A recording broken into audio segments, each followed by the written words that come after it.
Còn cái thói con mũi dễ sợ.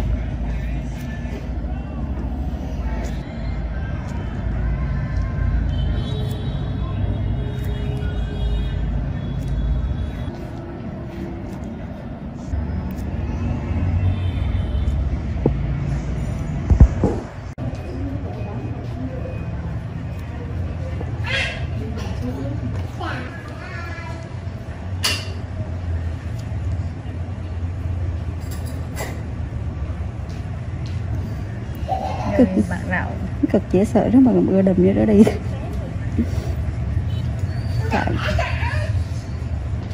ăn ngồi trường luôn à? Nhớ ai chứ ngồi trường đâu có ăn đâu. Ăn sáng trước rồi mới đi Chứ dạ hủa ăn ngồi trường đó. tưởng mà ăn chiều.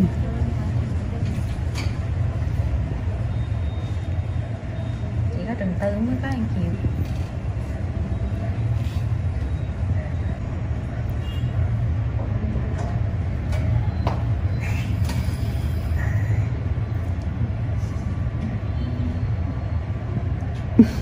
Lần này mẹ từ đào đây. Dạ. Đợt vừa rồi làm xong gì đỡ đúng không chị? Dạ. Bác đi ra đi bay tới đón rồi con kìa.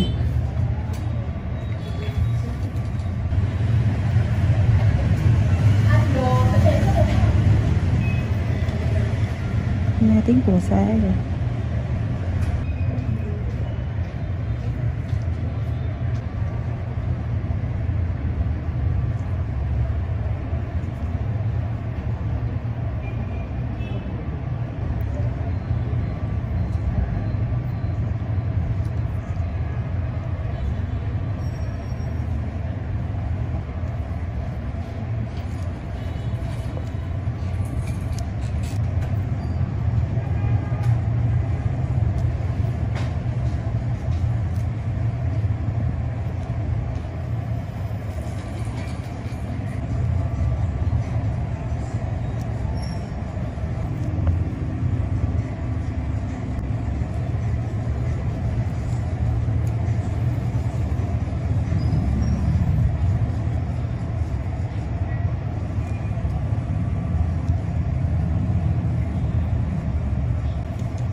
Trước thôi đó chị Trang, nhanh lắm. Đó thôi chị đưa tiền cho con. Dạ. Đưa mấy trăm nữa. 500 gì Trang? 500 hả? Dạ. Vĩnh viễn đó. 500 là vĩnh viễn luôn đó hả? Dạ đúng rồi, chị cần cầm phiếu với lại có cái tin nhắn trong cái trong cái nách nữa, đúng rồi. Dạ.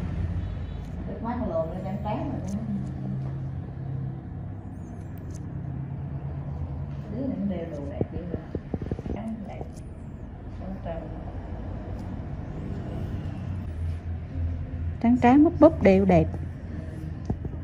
Theo chị ăn một tráng mà. Dạ. Bắt giờ là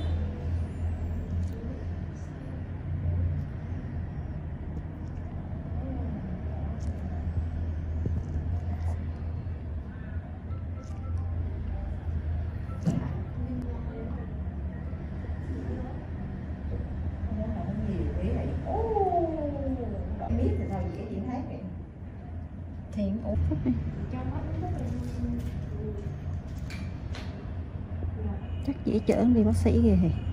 Dạ. Một cái cài đi để cho có cái miệng mình đâm vô cái cục mụn nó thôi chứ không phải đâm vô thịt đấy. Vậy thấy bé nhỏ bị mụn, bị mụn heo bay Mỹ xong cái này heo bay rồi mấy hậu không có mà ra mấy tháng này đang bị Mỹ da chất đậu cái tố Như cũng làm rồi. Đột thù như rứa thì nổ đúng rồi.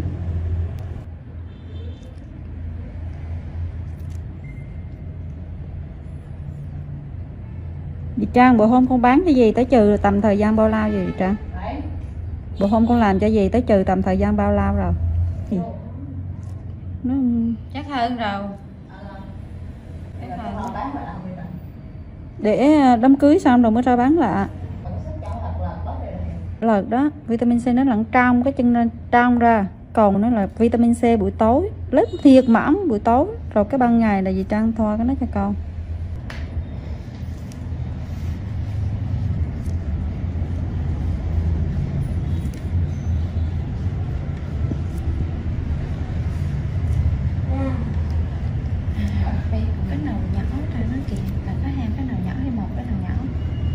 Tao bắt gì vậy nó một cái đó. Một cái con già, một cái con ngắn đúng không?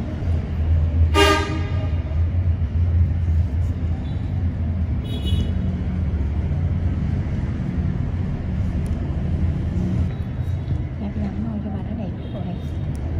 Máu nó khô mà.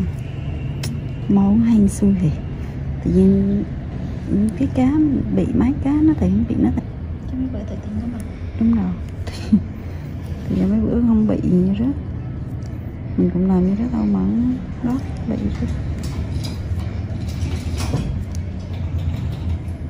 Cái bà ngồi biển nó không biết ra. Ra tìm bà ở mua nước. Hú con nghe rồi đó. Không biết bà không?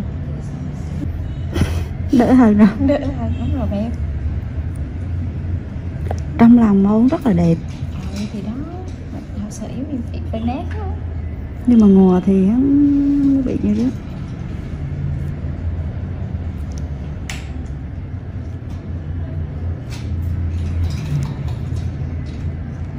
Cái nó bị gì nè.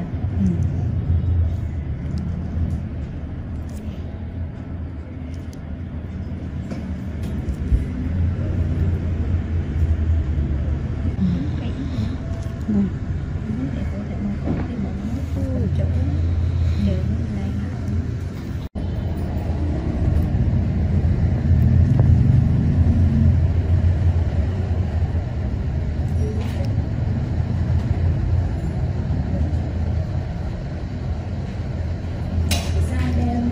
Nha.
Em có lông chưa?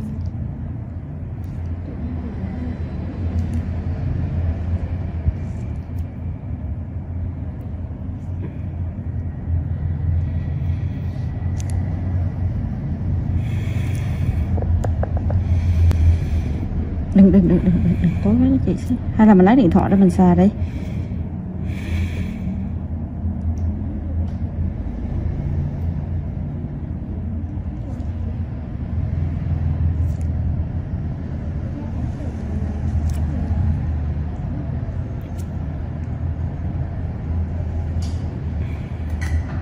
Mụn quá sao quá.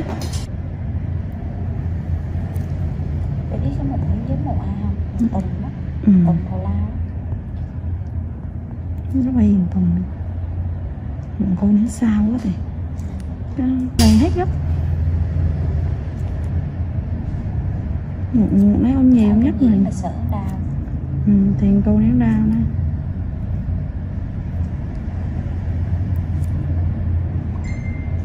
Hello, welcome to BKM Car Reviews channel. 2023 Maserati Levant Review. When we think of Maserati, we conjure up images of powerful engines and loads of personality. The 2023 Maserati Levant lays claim to both. with Ferrari-sourced turbo engines and classic Italian design touches inside and out. The Levant is both exotic and rare. Pricing starts at $90,700. What's not to like about an SUV that oozes tradition and sources thrust from a choice of two twin-turbo engines?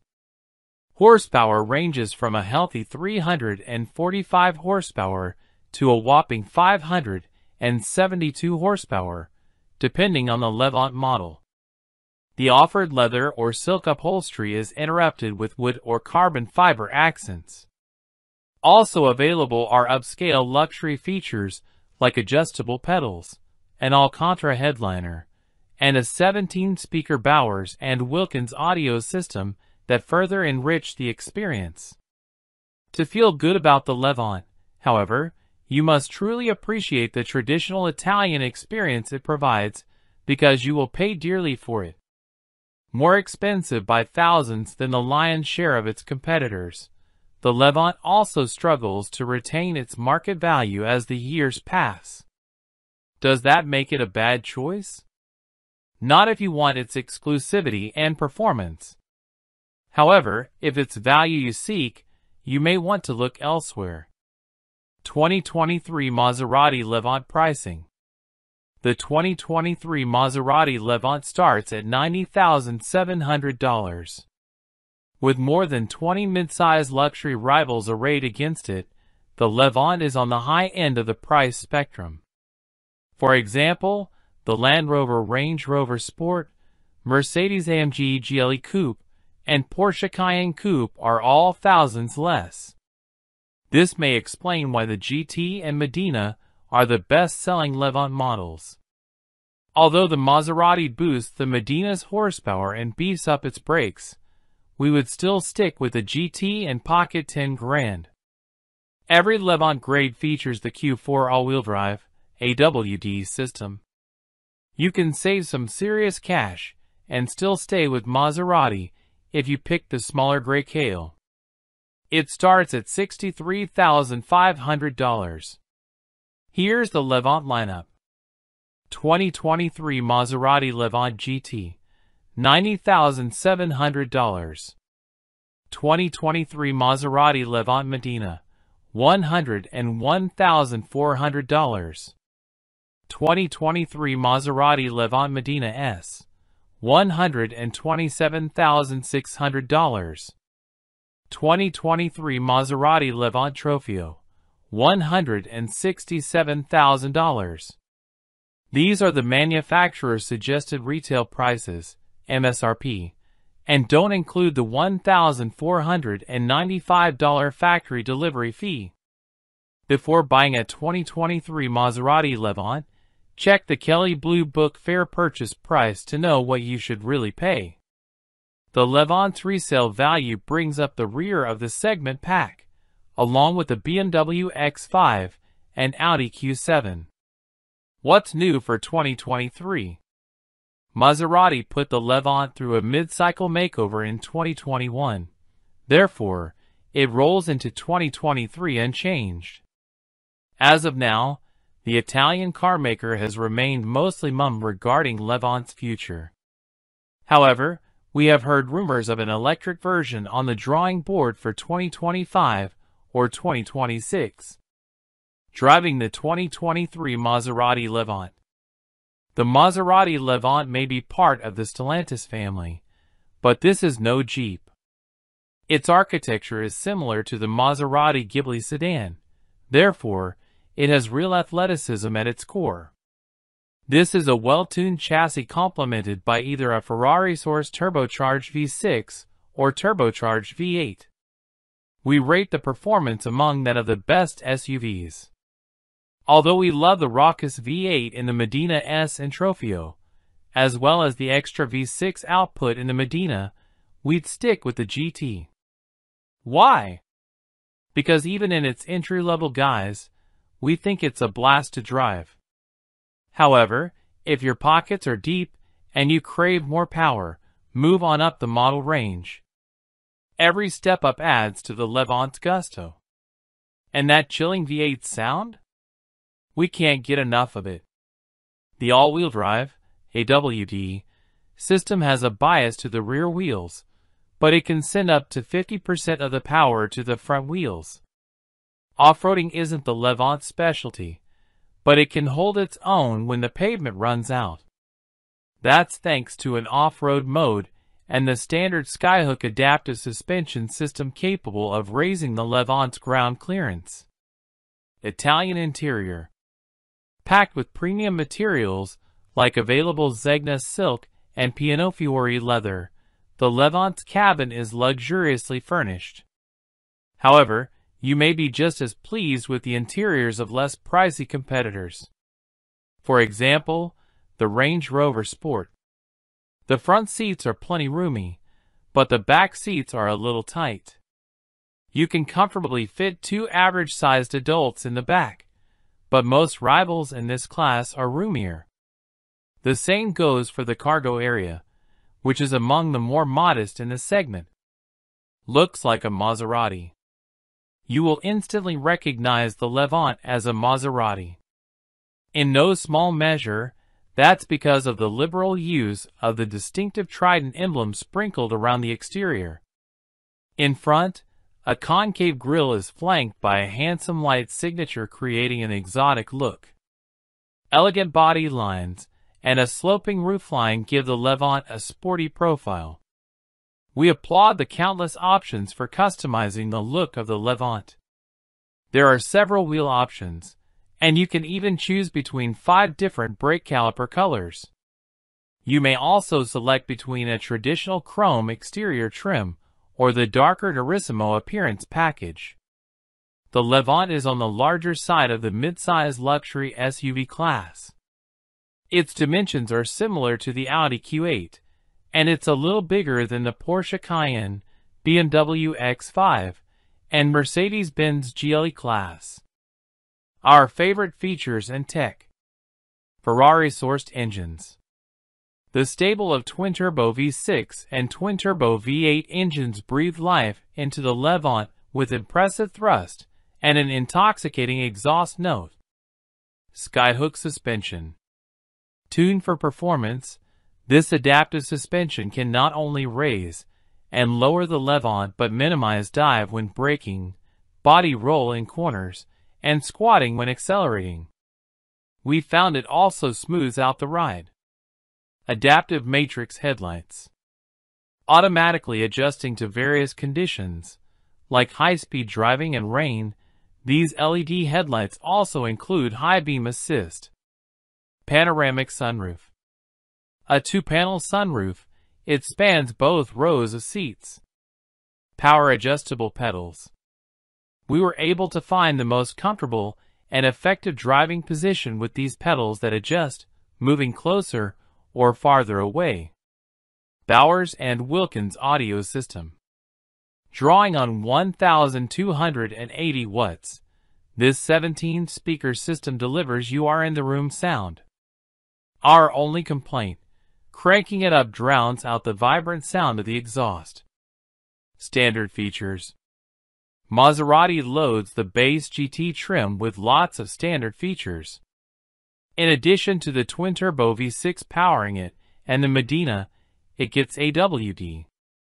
It also provides an active air suspension with 5 ride heights, including an easy entry mode, sport mode, and off-road mode. It's supported by the Skyhook Performance suspension. Also standard are a limited slip differential, a dual-pane sunroof, leather seats, heater, power-adjustable front seats, 20-inch alloy wheels, a heated steering wheel, and more. In our test driving, we really appreciated the Maserati Intelligent Assistant infotainment system. It features an 8.4-inch screen loaded with Android Auto, Apple CarPlay, and navigation. This is very similar to the Uconnect system found in other Stellantis vehicles, which we deem one of the best infotainment interfaces in the industry. Sadly, the Levant is stingy when it comes to standard safety and driver aid technology. Among today's wide variety of popular safety tech, Maserati only provides the Levant with front and rear park assist, blind spot monitoring, and rear cross-traffic alert. You must step all the way up to the Medina S to find forward collision warning and adaptive cruise control on the standard list. To add some additional performance, you need only move up to the Medina grade. For example, it comes with an upgraded version of the V6, making more power and torque than the GT. Other upgrades include sportier front and rear fascias, piano black exterior trim, staggered wheels, and upgraded brakes.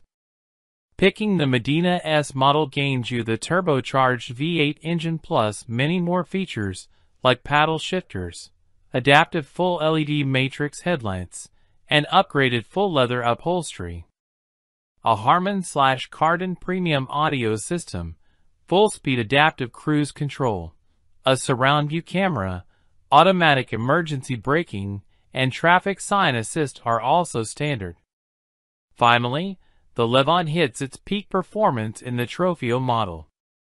In addition to the V8 making an extra 40 horsepower compared to the Medina S, other upgrades include a Corsa drive mode and carbon fiber interior trim, Piano Fiore leather upholstery, ventilated front seats, heated rear seats, 22-inch staggered wheels, soft closed doors, and Bowers & Wilkins premium audio system are also included.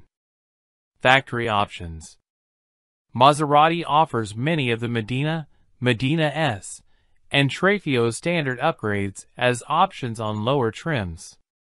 You may choose among many option packages and standalone options to personalize your Levant. For example, you can have Zegna silk and leather upholstery, Zegna Pelletesieta leather upholstery, various appearance packages, multiple wood and carbon fiber interior trims, for zone climate control, and much more. 2 twin-turbo engines. Your choice of twin-turbo engines delivers the Levant's go. Both engines have 2 different versions available. The V6 base GT model is the mildest in the lineup, but we found it still has plenty of muscle. The Medina trim is more sport-oriented, using a more aggressive version of the V6 engine. The mighty turbocharged V8 explodes onto the scene with the Medina S model. It produces over 500 horsepower. If you're looking for peak performance in a Maserati SUV, you'll want the Trofeo model, which adds an extra 40 horsepower over the Medina S. Although performance is a major strength of the Levant, the trade-off is lackluster fuel economy, even from the base V6 model. Although the Levant's mileage doesn't dazzle, it's not far off the pace of its segment. Every Levant uses an 8-speed automatic transmission and the Q4 all-wheel drive system with active torque control. 3.0-liter twin-turbocharged V6 GT, 345 horsepower at 5,750 RPM, 369 lb-ft of torque at 1,750 to 4,750 RPM. Fuel economy, 18 miles per gallon, 16 city, 22 highway. 3.0-liter twin-turbocharged V6, Medina, 424 horsepower at 5,750 RPM. 428 lb-ft of torque at 2,000 to 4,750 RPM. Fuel economy, 18 miles per gallon, 16 city, 22 highway. 3.8-liter twin-turbocharged V8, Medina S, 523 horsepower at 6,250 RPM. 538 lb-ft of torque at 2,500 to 5,000 RPM. Fuel economy, 16 miles per gallon, 13 city, 20 highway. 3.8-liter twin-turbocharged V8, Trofeo, 572 horsepower at 6,250 RPM. 538 lb-ft of torque at 2,500 to 5,000 rpm. Fuel economy, 16 miles per gallon, 13 city, 20 highway. For year per 50,000 mile warranty. The 2023 Maserati Levant is protected by a 4-year per 50,000 mile warranty, including powertrain coverage, plus free roadside service. That coverage is about typical for the segment. KBB Vehicle Review and Rating Methodology. Our expert ratings come from hours of both driving and number crunching to make sure that you choose the best car for you. We comprehensively experience and analyze every new SUV, car, truck, or minivan for sale in the U.S. and compare it to its competitors. When all that dust settles, we have our ratings. We require new ratings every time an all-new vehicle or a new generation of an existing vehicle comes out. Additionally, we reassess those ratings when a new generation vehicle receives a mid-cycle refresh.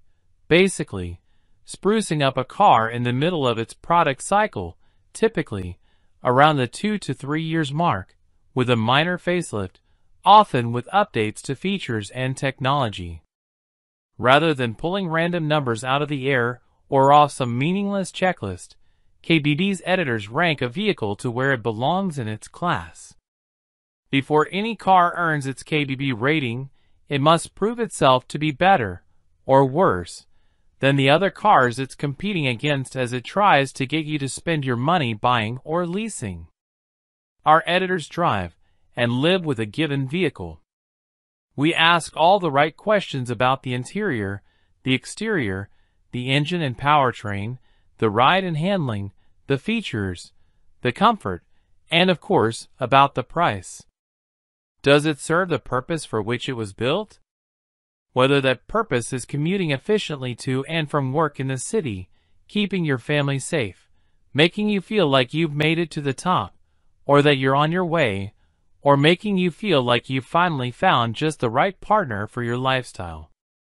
We take each vehicle we test through the mundane, parking, lane changing, backing up, cargo space and loading, as well as the essential, acceleration, braking, handling, interior quiet and comfort, build quality, materials quality, reliability.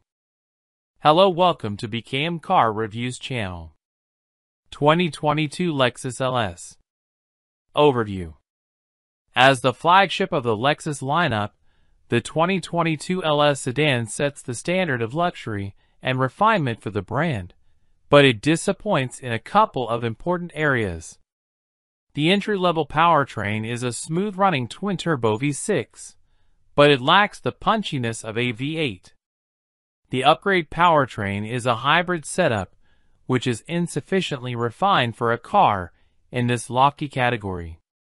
Cabin trimmings are first class, though, and the LS offers both comfort and polish for passengers. The driver may find the LS driving demeanor a bit of a snooze, but the ride is comfortable and the interior is hushed. That key rivals such as the Audi A8, the BMW 7 Series, and the Mercedes-Benz S-Class are nailing the balance between comfort, luxury, and sport only serves to highlight the LS' weak points. What's new for 2022? Lexus's flagship sedan carries over essentially unchanged for 2022, but the base model can now be had with the optional Mark Levinson stereo system, and several of the car's standard driver assists have been enhanced. A unique Haku metal leaf door trim is now available on cars equipped with the luxury and executive packages. We'd stick with the standard twin-turbocharged V6 engine and rear-wheel drive, if only to reserve funds for optioning the LS coolest features. We'd spring for the luxury package. It's expensive but worth it, as it adds heated and cooled front and rear seats with semi-aniline leather upholstery, 28-way power-adjustable front seats with massage, rear buckets, a rear center console with touch screen controls for climate, audio, and seat functions, 4-zone automatic climate control, and power sunshades in the back. The optional adjustable air suspension, 20-inch wheels, a 360-degree camera system, real wood interior trim, and a wood and leather-trimmed heated steering wheel are all required to add the luxury package. This pushes the LS500's price up $17,000, but that's still cheaper than the base Mercedes-Benz S-Class. Engine, transmission, and performance. The standard engine in the LS is a twin-turbocharged 3.4-liter V6 that delivers a silky smooth 416 horsepower. It sounds refined and powerful while under heavy throttle but hushed when cruising. A 10-speed automatic handles gear changes. Performance is more than enough for this car's luxury mission, but V8-powered variants of the BMW 7 Series and the Mercedes-Benz S-Class proved to be quicker at the test track. Models badged LS500H feature a hybrid powertrain that uses a 3.5-liter V6 and 2 electric motors to make 354 horsepower. While the standard twin-turbo V6 operates smoothly, the hybrid arrangement feels unrefined and altogether not luxurious. The engine sounds raspy and coarse, and the transmission, a mashup of a continuously variable automatic transmission, CVT, and a regular 4-speed automatic, steps through preset gear ratios with all the crispness of a soggy cornflake. Fuel economy and real-world MPG. Fuel economy estimates for the hybrid are indeed better than the non-hybrid LS500's figures, so if you're looking to save a buck at the pump, we suppose that's the one redeeming quality of the LS500H's powertrain.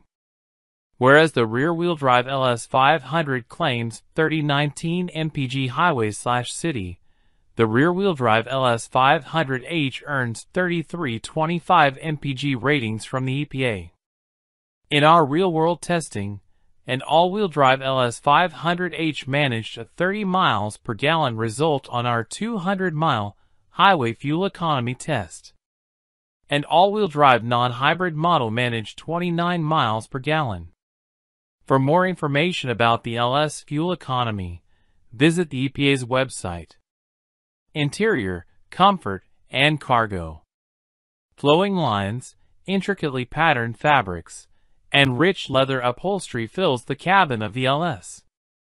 If you really want to go all out, spec the real wood trim, artful glass inserts, and cleverly pleated door panel fabric. Passenger space is generous for 4 adults.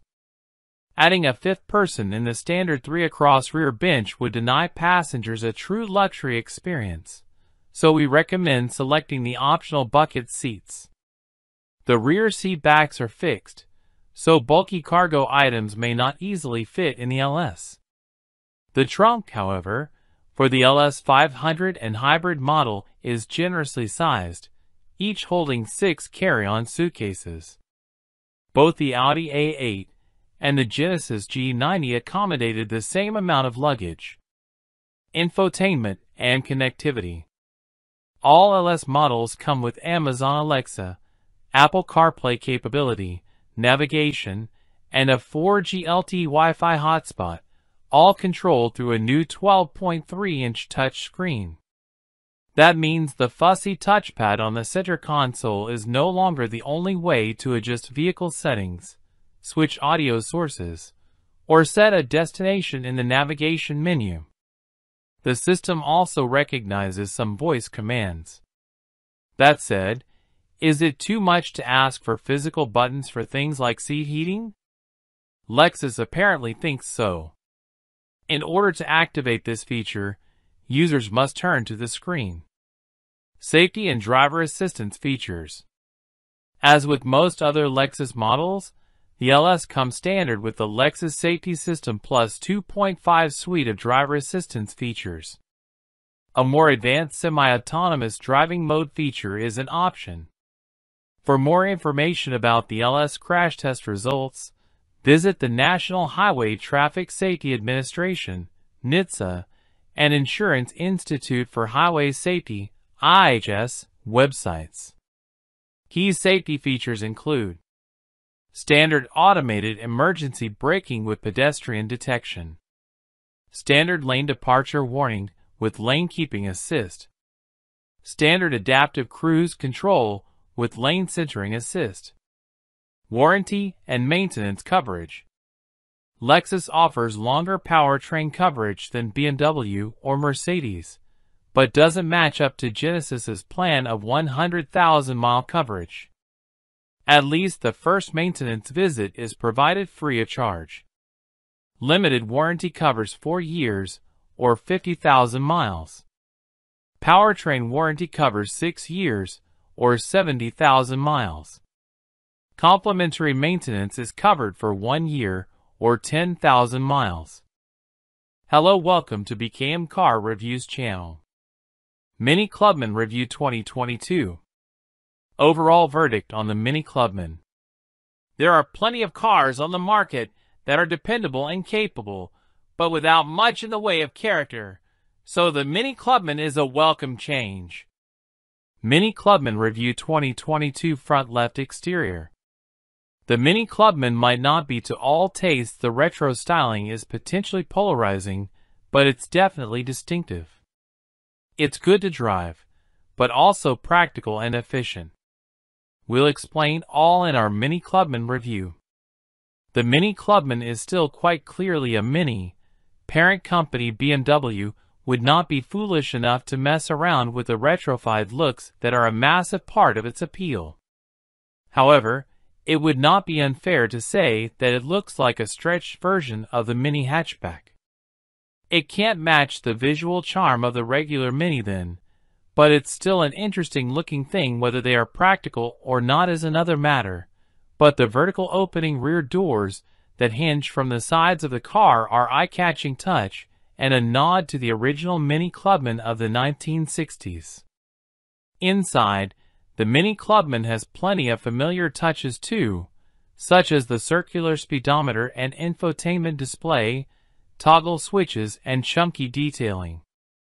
It's also built to a high standard in here, as you'd hope, given the premium price, but there is a feel-good factor that comes from the mix of interesting design and quality feel. In terms of physical space, the Mini Clubman's interior is quite impressive. There's enough room for adults in both rows, while the boot is competitive with other family cars, if not other estates. The driving experience is very much in keeping with the Mini brand. The Mini Clubman is a pleasurable car to drive. It has comfortable suspension, as long as you stick to sensible wheel options, and is fun through the corners too. Refinement is also impressive, and the Mini Clubman can cruise as comfortably as it can scoot along a country road. There's a broad engine range too, up to and including the very powerful JZW Performance model, but the more sensible options offer a good mix of refinement, performance, and economy. If you like the way Minis look, then the Clubman could be the perfect solution to your need for more space. It's a nice car to drive and to live with, and although it is ultimately not quite as practical as the best cars in the class, it also offers something many of them don't, namely a strong style statement and a big personality. There's no need for the flying wing badge inside the Mini.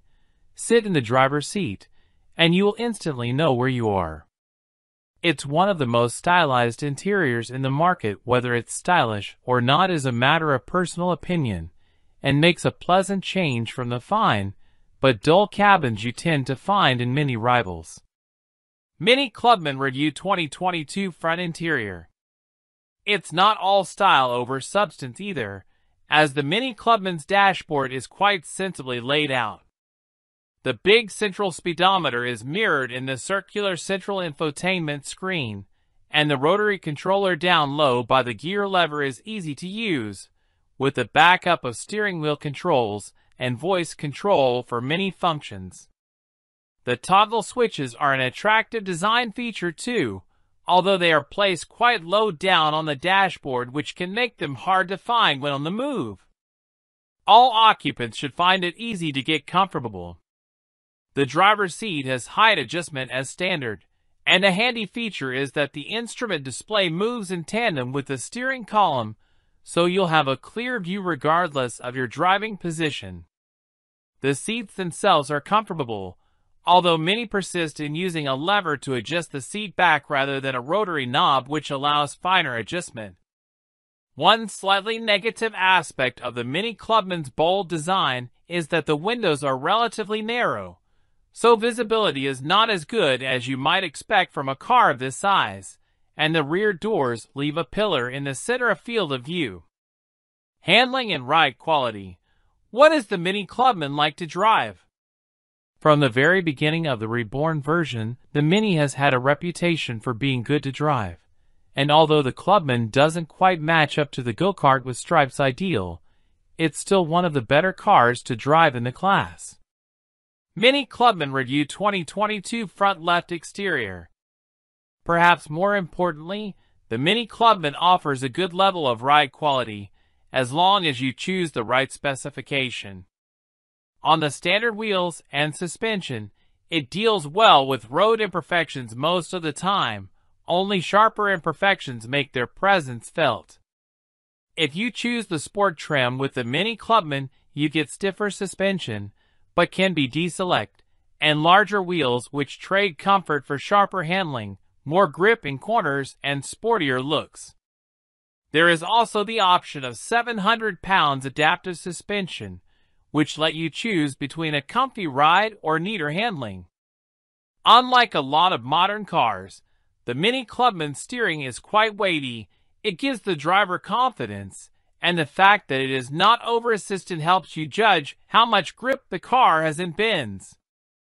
Even the basic classic model with the smallest wheels is happy to scoot around country roads at speed. MPG and fuel costs. What does a Mini Clubman cost to run? The Mini Clubman benefits from a range of modern and efficient engines, so it can be quite economical despite its sporty looks. The 1.5-liter 3-cylinder petrol is the best of the bunch, with a claimed maximum combined fuel consumption figure of 44.1 miles per gallon. Under the tougher WLTP rules, you should get close to 40 miles per gallon. Mini Clubman Review 2022 Left Exterior. The more powerful 2.0-liter turbocharged unit isn't far behind with a claimed figure of 42.2 miles per gallon, but you can expect that to drop below 40 miles per gallon in regular use. The Cooper D model offers a claimed 65.7 miles per gallon under the older NDC rules, but you should still see 50 miles per gallon and more without too much effort. How much should you be paying for a used Mini Clubman? Although it has only been on sale for a few years, Minis of all varieties are popular cars, and as it is still on sale, you should find a good choice of new, pre-registered and used examples. Mini Clubman Review 2022 Boot Space. A quick search of the Heycar Classifieds brought up plenty of very new examples with low mileages. We found a 2020 Cooper 1.5 with a NAV Plus pack and delivery mileage for 20,945 pounds. As for older examples, the earliest 2016 models are now approaching the 10,000 pound mark if you look hard enough.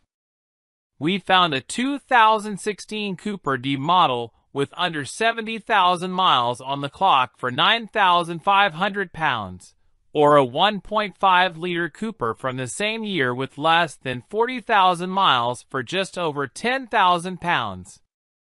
Hello, welcome to BKM Car Reviews channel. Chevrolet Silverado 1500. 2022 Chevrolet Silverado review. Far more competitive than before. The Chevrolet Silverado was fine until it wasn't. Rival full-size trucks got major makeovers with whiz-bang features and sharp new tech, leaving the outgoing generation to feel fairly low-rent by comparison. But the 2022 Silverado brings big bow ties, half-ton offering back into the fray with some unique tricks up its sleeve, and one hell of an overall glow-up. From a distance, the new Silverado might not look all that new. A little nip-tuck in the front fascia is all the Silverado needed, since exterior aesthetics was hardly the reason anyone was talking trash in the first place. My High Country Tester's grille looks a little air conditioner-y, but it's pretty sharp overall.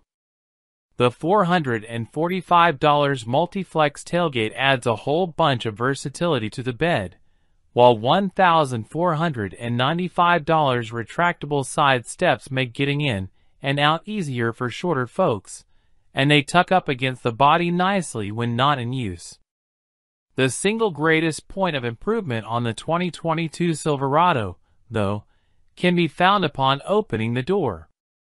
LT trims, and up get a brand spankin' new interior that borrows a lot from GM's full-size SUVs, and it's so much better than before.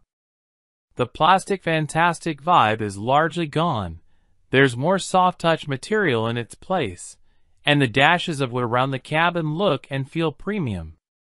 There are still some familiar switches in familiar places, but for long-time truck owners, a little continuity between generations goes a long way. Since pickups are equal parts work and family machines these days, it shouldn't come as a surprise that the Silverado offers some solid daily practicality. The door pockets are huge, and the center console has 3 separate trays for storing whatever comes to mind. The cubby under the armrest is positively cavernous too, and I enjoy the extra cubby hiding behind the infotainment display. If you want to throw a bunch of junk in the second row, the seats fold up for a little extra space.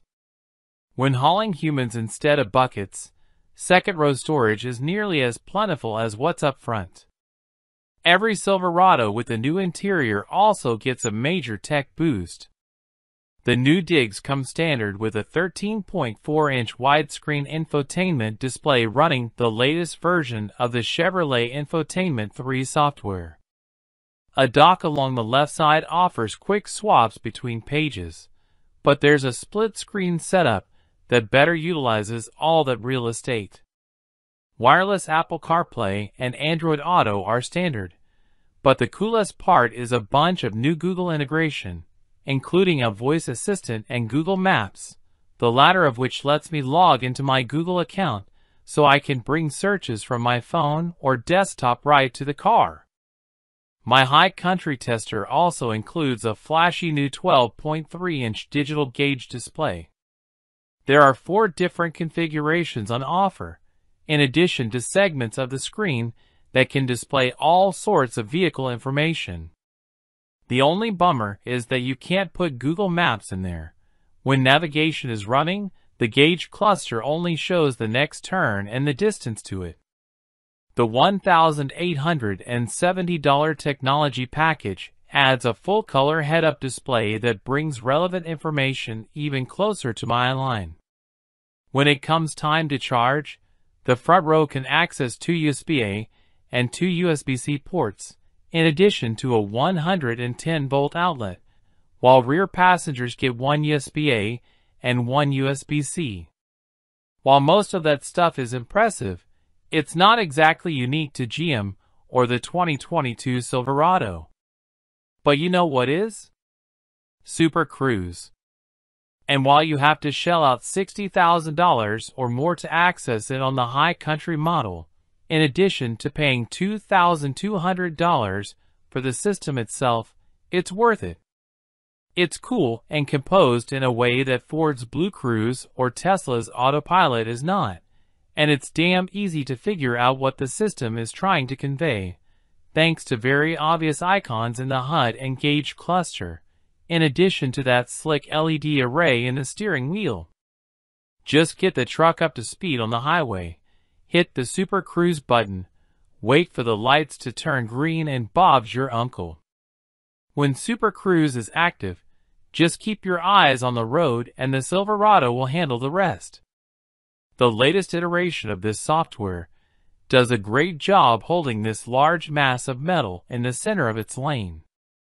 Its newest parlor trick is automatic lane changes, which can be started manually by tapping the turn signal stalk, but Super Cruise is also capable of determining when to change lanes on its own. The movements are generally quick and drama-free.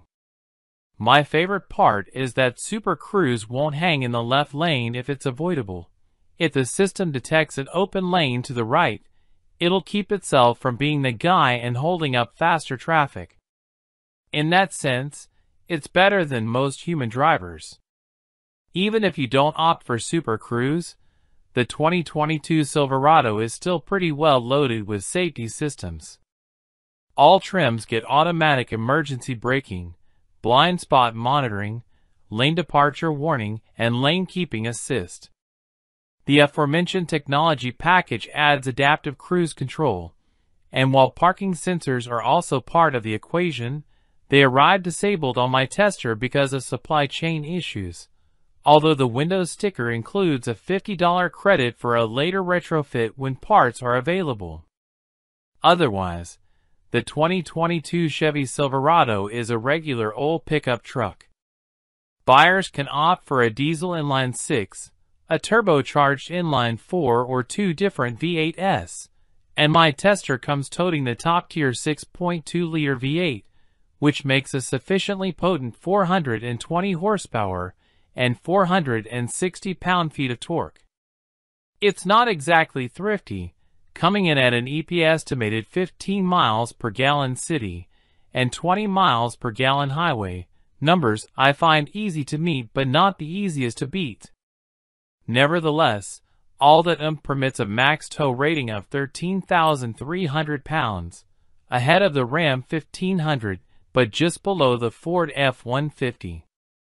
The 10-speed automatic transmission is a smooth shifter up and down, but overeager low-speed throttle sensitivity makes smooth starts more difficult than I'd like. The Silverado's ride quality is predictably truckish, shuffling around like a big bowl of Jell-O on curvy forest backroads. My tester's $900 adaptive suspension does a good job eating up most road inconsistencies, leading to a ride that's generally chill, even with an unladen bed.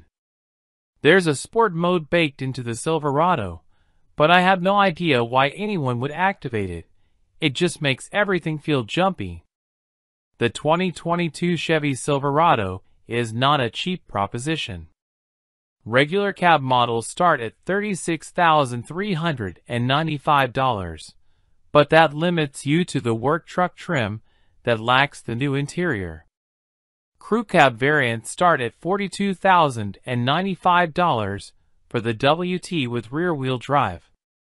Stepping into that new interior requires about $50,000 at the minimum, with my fancy high country tester starting at $60,300.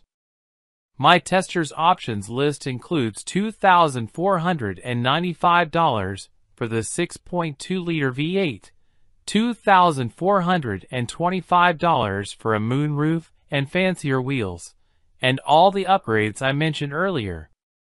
All in, the Windows sticker rises to a staggering $72,870. There's also the matter of electrification.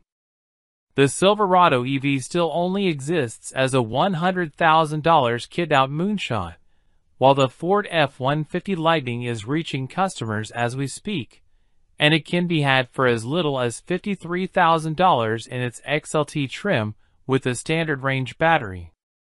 The F-150 also comes in a gas-electric hybrid variant, and while the Ram 1500 only offers mild hybrid electrification, at least it's something. But if you're not quite ready to bring batteries into the equation, the 2022 Chevy Silverado is quite the compelling package, with the right amount of killer tech and an interior that's so much better than anything that came before. Hello, welcome to BKM Car Reviews channel. 2022 Volkswagen Atlas. The 2022 Volkswagen Atlas is a mid-size three-row crossover SUV and is the largest model currently available in VW's lineup. The Tennessee-built Atlas offers plenty of space, a nice balance of ride comfort and road feel, and easy-to-use tech features. Volkswagen has updated the Atlas a handful of times since its debut in 2018 with revised styling, additional features, and new tech. For 2022, the Atlas drops its base trim level, as well as adding more standard features to the remaining trims. The three-row midsize SUV class is crowded and competitive. Some of Edmund's favorites include the Kia Telluride, Hyundai Palisade, Honda Pilot, and Mazda CX-5. You could also look at the stylish Atlas Cross Sport if you like the Atlas, but don't need the third row. But overall, there's a lot here to like. Check out our test team's expert rating to learn more about the Atlas hits and misses. What's it like to live with? Our test team evaluated a Volkswagen Atlas over the course of a year and more than 20,000 miles. You can read about everything they liked and didn't like in Edmund's VW Atlas long-term road test review. Note that while we tested a 2018 model, the 2022 Atlas is of the same generation, and most of our observations still apply. How does the Atlas drive? Neither Atlas engine is all that great. The optional V6 engine delivers decent acceleration off the line, but runs out of oomph when the Atlas is merging at speed, even with an empty cabin. Our V6-equipped Atlas test vehicle needed 8.5 seconds to cover 0 to 60 miles per hour, which is slower than many rival three-row SUVs. We also tested the base four-cylinder. Surprisingly, that Atlas was quicker, with 0 to 60 miles per hour coming up in 8.1 seconds. Otherwise, the Atlas is pleasant to wheel around considering its size.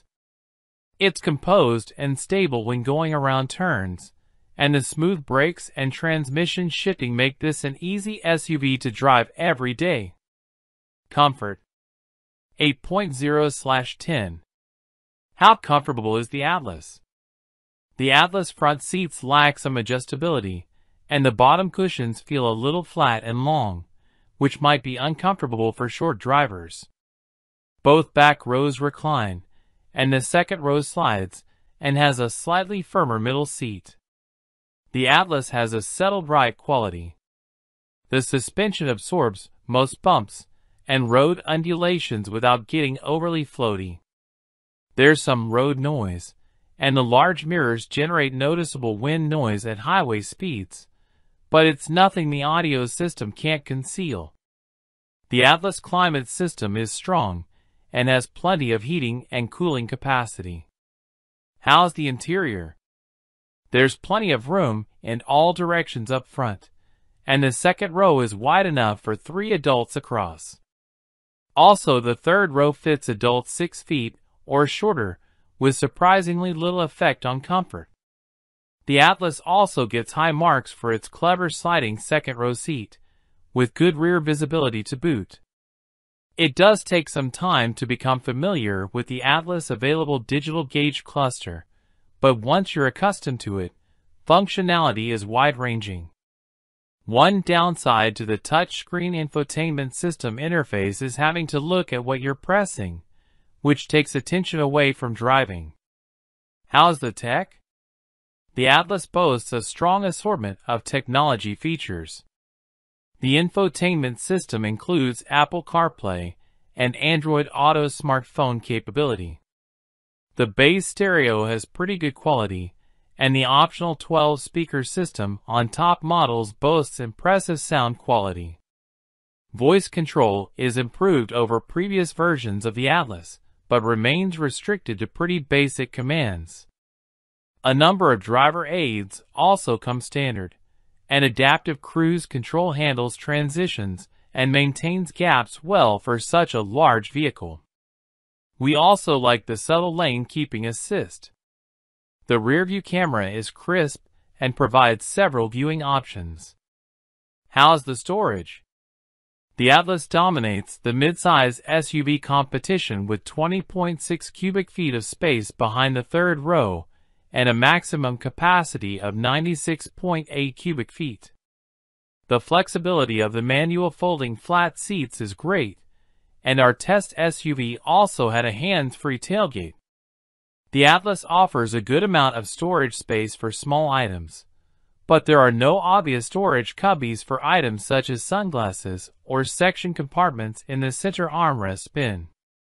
The second row packs plenty of space, and there shouldn't be any issues fitting a rear-facing car seat there. The second row is also designed to tilt and slide with a seat installed.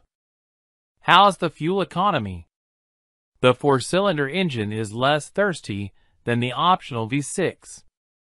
The EPA estimate is 22 miles per gallon combined, 20 city/24 highway, with all-wheel drive.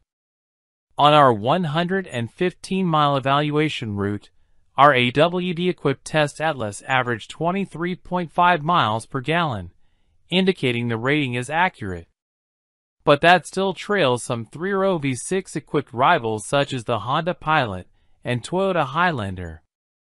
Is the Atlas a good value? The Atlas comes in a little pricier than most of its competition at its top trim levels. It balances that by offering plenty of safety and technology features that are effective and easy to use. What doesn't feel worth the price is the lack of horsepower, plus an abundance of hard plastic in the second and third rows. That could be okay though, if there's a high likelihood of kids sitting in back. Volkswagen once offered great warranty coverage, but has fallen behind recently. Kia and Hyundai offer the best basic warranties by far, and many other crossovers beat the Atlas in powertrain coverage. The Atlas isn't as fun to drive as a Mazda CX-9 or Honda Pilot, but buyers who don't need sporty abilities will find the Atlas pleasant enough. Our editors have mixed opinions about the Atlas styling. Some think it looks handsome, especially with the available R-Line enhancements, while others say it doesn't do enough to resemble other models in the VW lineup. Which Atlas does Edmunds recommend? Go with the SE with technology trim for the best value. Although it doesn't come with all of the Atlas available advanced driving aids, it otherwise is well equipped for a 3-row family hauler. It's also the least expensive way to get the optional V6 engine, which is more satisfying than the base 4-cylinder. Volkswagen Atlas models. The 2022 Volkswagen Atlas is available in 6 trim levels: SE, SE with technology, SEL, SEL R-Line, SEL R-Line Black, and SEL Premium R-Line. The SE, SE with technology, and SEL trims come standard with a turbocharged 2.0-liter 4-cylinder engine, 235 horsepower, 258 lb-ft. A 3.6-liter V6 engine, 276 horsepower, 266 lb-ft. Engine is available on the SE with technology and all the SEL permutations. Feature highlights include: Hello, welcome to BKM Car Reviews channel. 2022 Hyundai Sonata Consumer Reviews. Trending topics and reviews. When it comes to a daily driver, I have several parameters. I won't spend over 40G. I won't lease. And at 6 feet 2 with nerve-damaged legs from my battle with cancer, legroom and seat comfort are paramount. Comfort is also an extremely subjective category.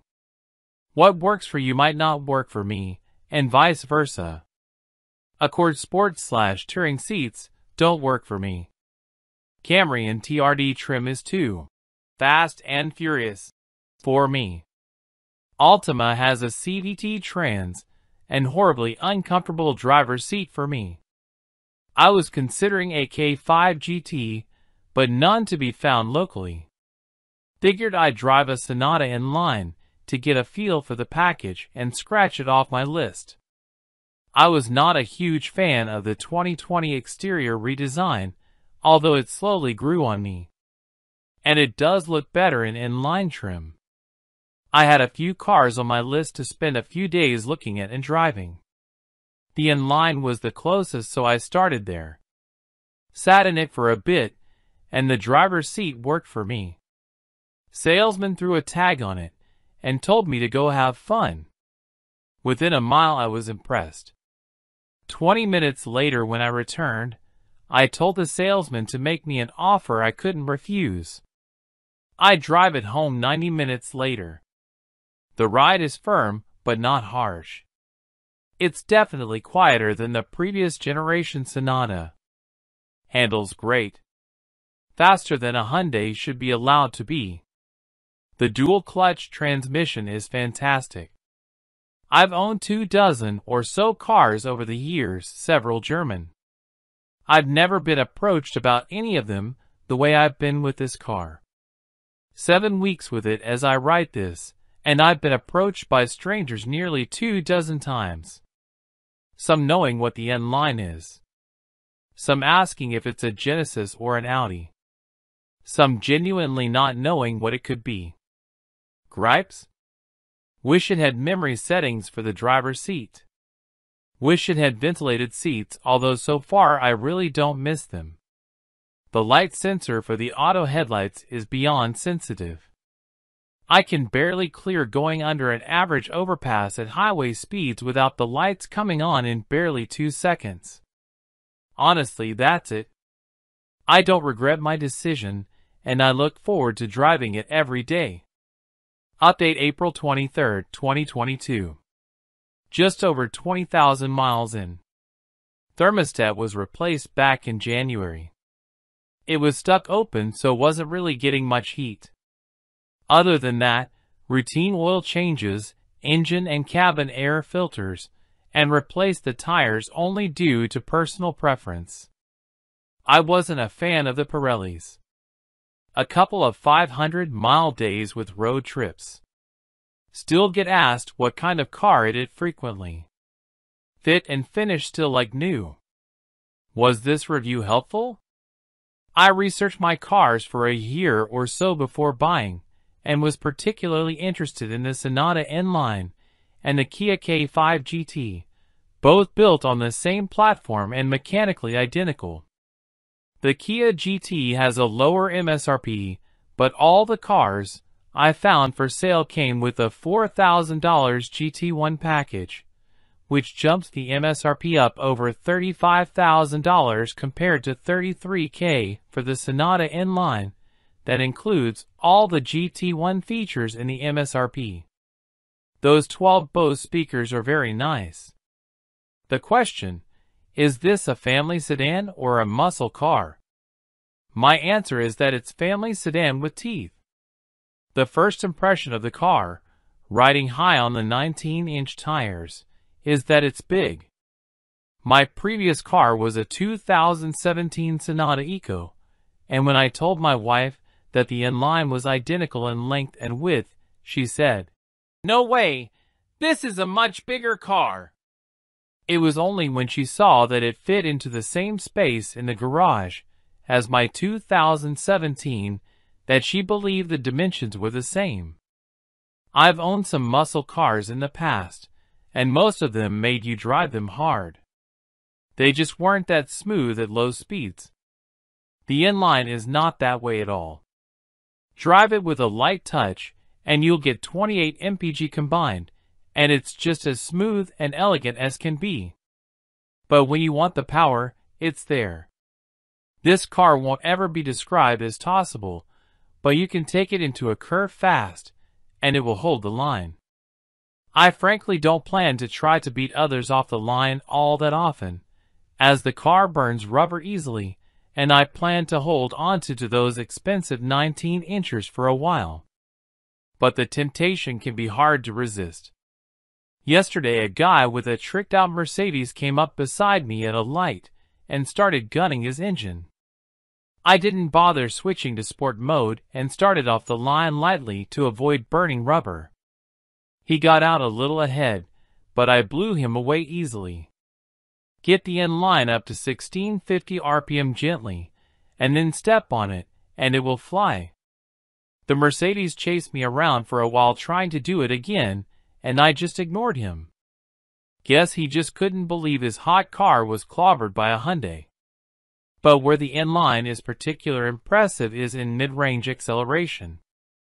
It goes from 60 to 100 so quickly, quietly, and smoothly that you almost don't believe it's that fast.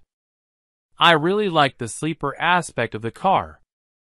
I like to use the power just occasionally, like when you're cruising down an on-ramp to the interstate with a nice fat space waiting for you, and some jerk decides to speed up and cut you off. Or when someone is doing 55 in the fast lane in a 70 miles per hour zone and you need to go around. Or just pulling out and passing on a one-lane highway. The N-Line gets the job done easily and smoothly. Look at the cars with equivalent horsepower, DCT, brakes, suspension, safety features, and amenities, and you'll find most of them run $20 to $30,000 more. If you need baby butt leather and wood paneling, you'll have to buy the more expensive car. The N-Line, despite nice seats and red stitching, looks like a Hyundai inside. But the exterior is beautiful, and the features are awesome. It's the right car for someone like me who wants the power and comfort but doesn't believe in paying $20,000 for the hood ornament. Hello, welcome to TB Car Reviews channel. 2022 Hyundai Sonata Consumer Reviews. Trending topics and reviews.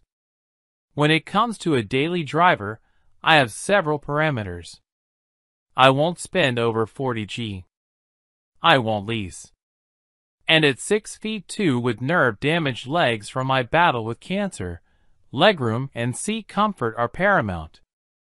Comfort is also an extremely subjective category. What works for you might not work for me, and vice versa. Accord Sport/Touring seats don't work for me. Camry and TRD trim is too fast and furious for me. Altima has a CVT Trans and horribly uncomfortable driver's seat for me. I was considering a K5 GT, but none to be found locally. Figured I'd drive a Sonata N-Line to get a feel for the package and scratch it off my list. I was not a huge fan of the 2020 exterior redesign, although it slowly grew on me. And it does look better in N-Line trim. I had a few cars on my list to spend a few days looking at and driving. The N-Line was the closest, so I started there. Sat in it for a bit, and the driver's seat worked for me. Salesman threw a tag on it and told me to go have fun. Within a mile I was impressed. 20 minutes later when I returned, I told the salesman to make me an offer I couldn't refuse. I drive it home 90 minutes later. The ride is firm, but not harsh. It's definitely quieter than the previous generation Sonata. Handles great. Faster than a Hyundai should be allowed to be. The dual-clutch transmission is fantastic. I've owned 24 or so cars over the years, several German. I've never been approached about any of them the way I've been with this car. 7 weeks with it as I write this, and I've been approached by strangers nearly 24 times. Some knowing what the N-Line is. Some asking if it's a Genesis or an Audi. Some genuinely not knowing what it could be. Gripes? Wish it had memory settings for the driver's seat. Wish it had ventilated seats, although so far I really don't miss them. The light sensor for the auto headlights is beyond sensitive.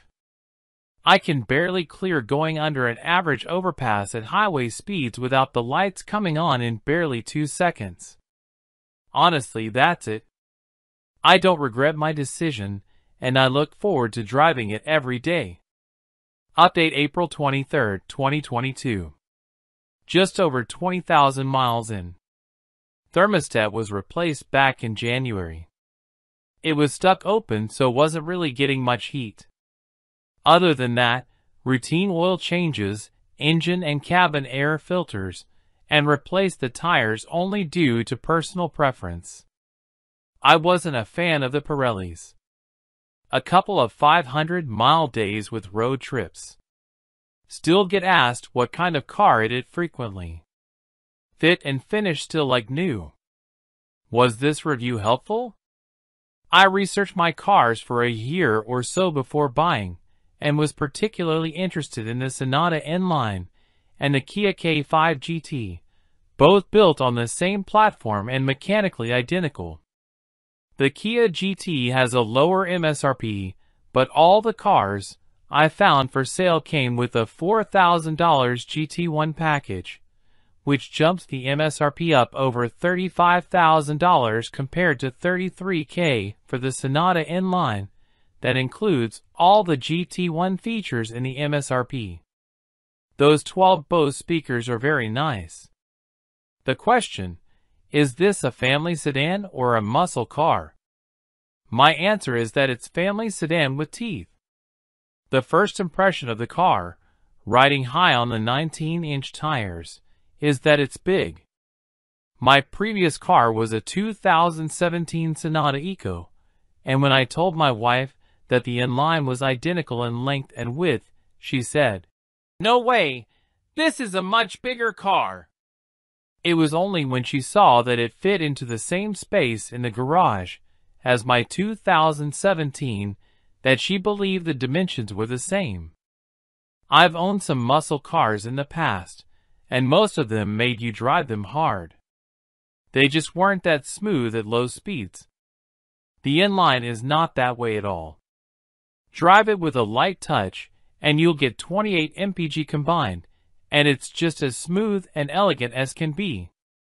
But when you want the power, it's there. This car won't ever be described as tossable, but you can take it into a curve fast, and it will hold the line. I frankly don't plan to try to beat others off the line all that often, as the car burns rubber easily, and I plan to hold onto those expensive 19-inchers for a while. But the temptation can be hard to resist. Yesterday a guy with a tricked-out Mercedes came up beside me at a light and started gunning his engine. I didn't bother switching to sport mode and started off the line lightly to avoid burning rubber. He got out a little ahead, but I blew him away easily. Get the N-Line up to 1650 RPM gently, and then step on it, and it will fly. The Mercedes chased me around for a while trying to do it again, and I just ignored him. Guess he just couldn't believe his hot car was clobbered by a Hyundai. But where the N-Line is particularly impressive is in mid-range acceleration. It goes from 60 to 100 so quickly, quietly, and smoothly that you almost don't believe it's that fast. I really like the sleeper aspect of the car. I like to use the power just occasionally, like when you're cruising down an on-ramp to the interstate with a nice fat space waiting for you, and some jerk decides to speed up and cut you off. Or when someone is doing 55 in the fast lane in a 70 miles per hour zone and you need to go around. Or just pulling out and passing on a one-lane highway. The N-Line gets the job done easily and smoothly. Look at the cars with equivalent horsepower, DCT, brakes, suspension, safety features, and amenities, and you'll find most of them run $20 to $30,000 more. If you need baby butt leather and wood paneling, you'll have to buy the more expensive car. The N-Line, despite nice seats and red stitching, looks like a Hyundai inside. But the exterior is beautiful, and the features are awesome. It's the right car for someone like me who wants the power and comfort but doesn't believe in paying $20,000 for the hood ornament.